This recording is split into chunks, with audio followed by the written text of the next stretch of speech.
Of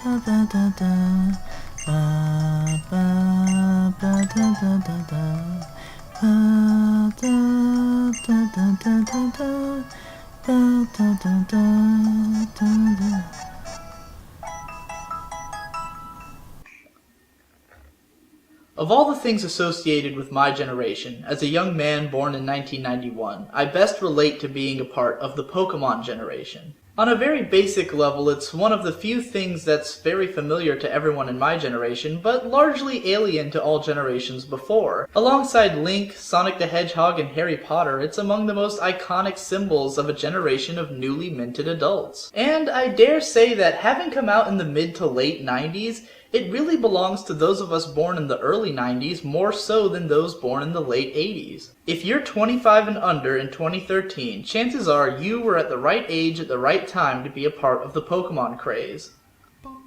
And this generational connection is perfect because what Pokemon is and what it's about both symbolize the cultural upbringing of my generation. It was among the first franchises to be successfully multimedia right from the get-go, and it was an international sensation almost instantaneously. It paved the way for many multimedia franchises to come and was a symbol of a growing global culture. Pokemon may have come from Japan, but its reach extends throughout the Western world. It's quite telling that Pokemon X and Y were the first Nintendo games to ever be released worldwide simultaneously, packaged with a selection of languages, set in a country largely based on France, and featuring multiracial NPCs and character creation, which is exceedingly rare in Japanese games. Pokemon's Gotta Catch 'em All tagline both reflects the ethos and the lifestyle of a generation that more or less formed the foundation of today's internet. A generation prone to consuming massive amounts of media and information and constantly in a state of audiovisual saturation. A generation of collectors, of products, information, ideas, and friends. From the very beginning, Pokemon was social media. You literally could not catch them all by yourself. There were 3 starter Pokemon and you could only choose one of them, which meant that you and your friends would all pick different starters and have a totally different experience with the game because of it. Even though Pokemon Red and Blue were hyper-linear in structure, the mere fact that you could catch and train Pokemon of your choosing at your own pace meant that your experience could be very different from that of your friends, or even across multiple playthroughs. Certain Pokemon could only be caught in one version of the game, and others would only evolve if you traded them first. The game was full of secrets and Pokemon that everyone knew existed but few knew how or where to get. It had areas that were maze-like caverns, which if you were a dumb kid like me, you needed one of the older neighbor kids to navigate for you. And that wasn't all. The social aspect was pushed to the next level by the Pokemon trading card game, which has trading right there in the title. Trading cards and battling with friends, neighbors, and even strangers at Pokemon League events and Toys R Us and comic stores was the essence of the entire game. And each part of the franchise fed into the others brilliantly. The TV show had characters and a storyline for kids to relate to, and it helped us to rationalize the type weaknesses from the games. The show also brought life to the Pokemon that we saw on the cards, and the card game helped us to appreciate the Pokemon that we never managed to use in the video games. I never caught a Scyther or an Electabuzz in Pokemon Red, but I knew those Pokemon were badass because I had them in my deck. And if the different parts of the franchise and interacting with other kids wasn't enough to inform you of everything in the Pokemon universe, there was another major cultural force emerging in the late 90s to take care of your needs. The internet. My earliest internet memories are of browsing the official Pokemon website as a kid on my mom's old Windows ME computer and trying to draw every Pokemon in the Pokedex. Good old Game FAQs was around even then, along with the likes of Cheat Code Central, and there you could learn secrets like the missing no glitch, or Game Shark codes to fuck up your save file trying to get Mew and what was at the time known as Blue Chew. But while Pokemon could be considered the defining franchise of my generation's upbringing, my personal connection with it goes a little bit deeper than that, and it leads up to the reason that I, at age 22, am still proud to call myself a Pokemon master. You see, as a kid, I was a snobby, elitist smartass, just as I am today. And despite the pressures of the world around me, I was always convinced that I was right about everything. And there was no point in being disingenuous about my passions because they made sense to me. When I was in the 2nd grade, I caught the Pokemon fever like crazy. Playing Pokemon Red, going to Pokemon League, collecting merch and cards, and filling my imagination with the world of Pokemon, that was my life. I didn't care about anything else in the world the way I cared about Pokemon, and for around a year or so, that was totally okay. Everyone loved Pokemon. I was just a part of the crowd. And then something changed.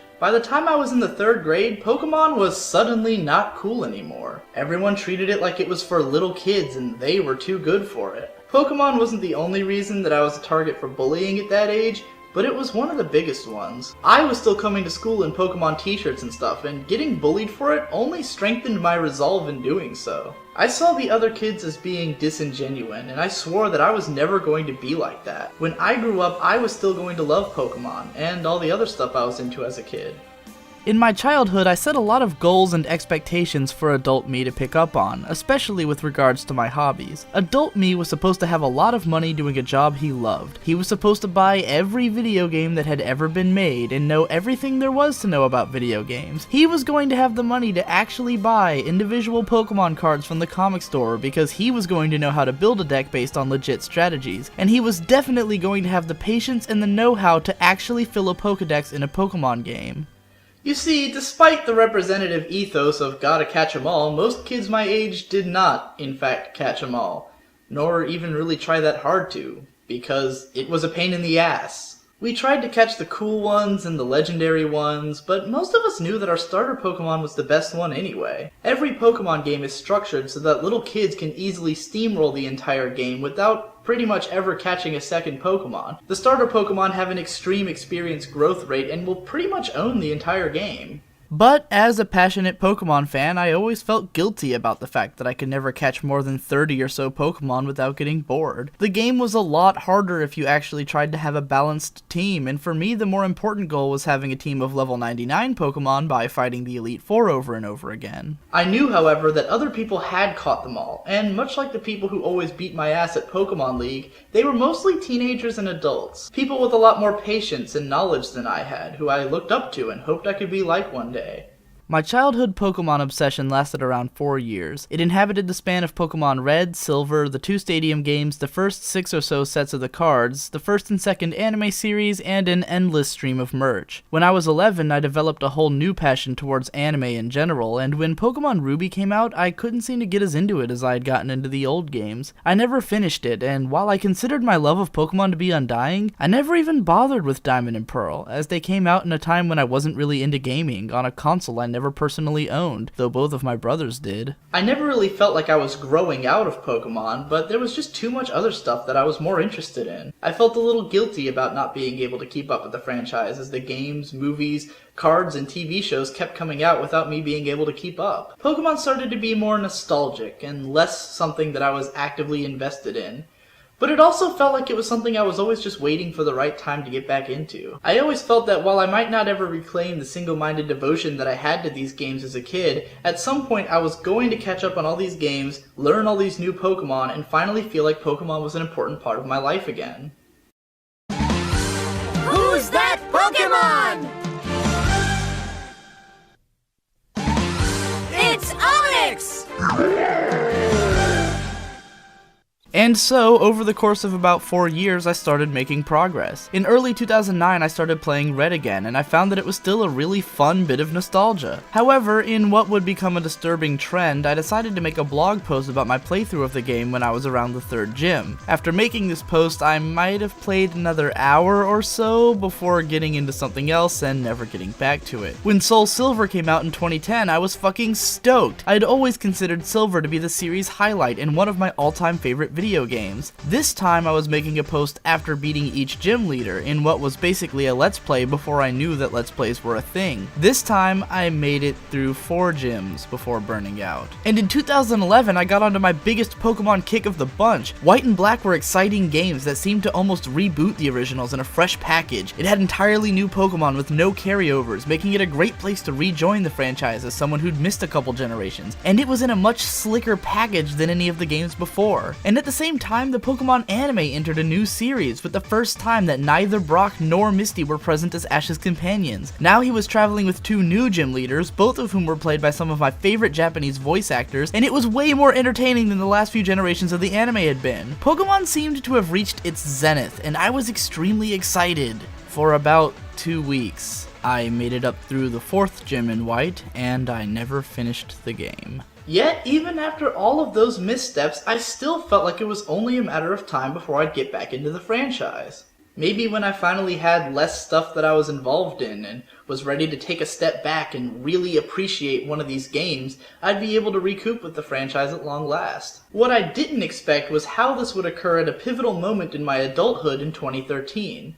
At this point, it's worth mentioning that my brother Victor, a year and a half my junior, actually kept up with the Pokemon franchise over the years as an avid gamer. Our brother Shade, 6 years my junior, also caught on to the franchise by osmosis and is probably best familiar with the Diamond and Pearl generation. Victor, being the typical gamer that he is, tends to get very hyped for big new game releases and informed me early on of the announcement of X and Y. And while I was hesitant to be excited, both because I didn't own a 3DS and because of my failures with Pokemon games over the last 4 years, I still felt a pang of childish glee at the thought of a 3D Pokemon game. I remember as a kid being extremely frustrated that the 2 Pokemon Stadium games on the N64 weren't proper RPGs, and when the GameCube RPGs still didn't get it right, I'd given up on the idea of a full console Pokemon game. Now the technology was here to put a full 3D game on the level of the GameCube into a handheld system? Who saw that coming 15 years ago? But the person who hyped me the most was my girlfriend, Cookie Cutter, also a Pokemon lifer who never got around to finishing Black but was stoked for the new games. She went all out and bought the Pokemon X 3DS as well as 2 Sylveon plushies and a Fennekin. She and I also discovered YouTube Pokemon analyst Tamashi Hiroka and binged on her videos about a week before the new games' release. At this point, my Pokemon hype was through the roof, so I spent the last 2 days before the release trying to speed through Pokemon Fire Red, catching 60 Pokemon in 22 hours and setting a personal record right before moving on to the new game. What I need you to understand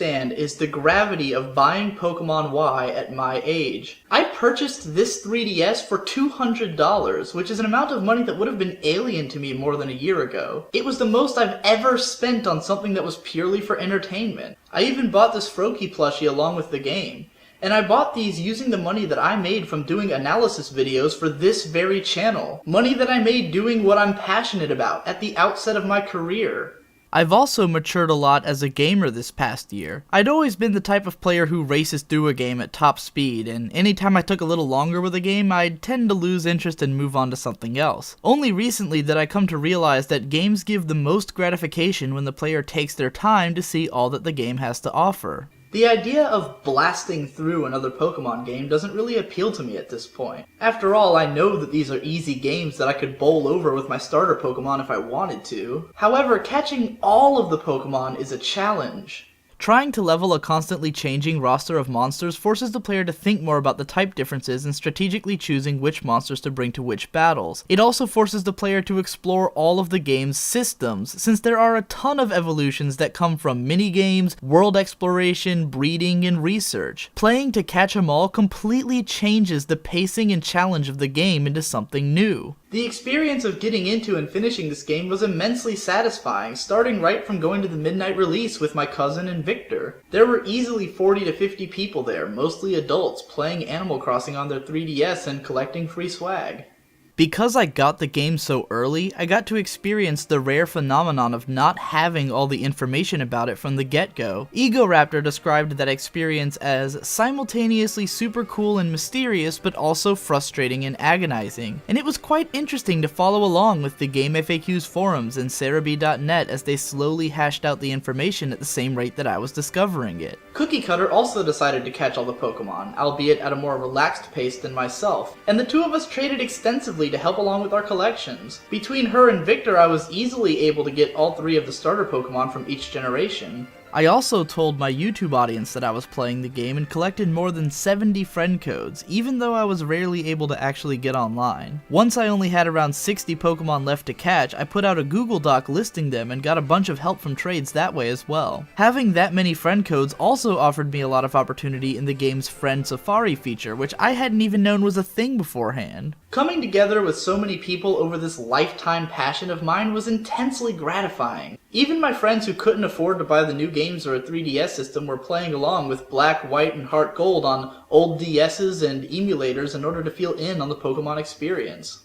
I connected with the hype over Twitter and Tumblr by sharing my own funny moments and progress in the game. For the first time since I was 7 years old, back before my classmates turned on me for failing to grow out of the Pokemon craze, I could feel a true sense of camaraderie and community among people my age over a game about collecting adorable monsters. Victor, whose first run-through of Pokemon X happened to coincide with his school's fall break, had this to say about the experience. This weekend I have been living out my childhood fantasy of being an adult who still stays up all night playing Pokemon. I think I'm going to use this as a turning point to really start focusing on my art and classwork when this break is over. My childhood is satisfied. On to adulthood. Of course, Victor is still going to play the next Pokemon game when it comes out, and even did a second run of X after making this post. His comment isn't really meant to imply leaving childhood behind, though. It's more about carrying his childhood with him and not being ashamed of it. After all, he grew up copying me. And what am I doing? I'm making a career out of it. My own irresponsible decision to stop everything and play Pokemon Y for 2 weeks is paying off in a short series of videos about the game. It's given me one more avenue to express myself in the only way that I know how, and to continue establishing my career as a media analyst. After all, this is my life, and Pokemon is a part of it. Just I wanna be the very best, like no one ever was. To catch them is my real test. To train them is my cause. I will travel across the land, searching far and wide. These Pokemon to understand the power that's inside. Pokemon, gotta catch 'em, it's you and me.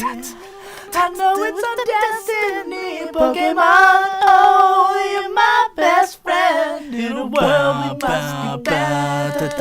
Pokemon, gotta catch 'em, our hearts so true. Our courage will pull us through. You teach me and I'll teach you. Pokemon, gotta catch 'em all. Gotta catch 'em all. Pokemon. Reaching adulthood, my ass.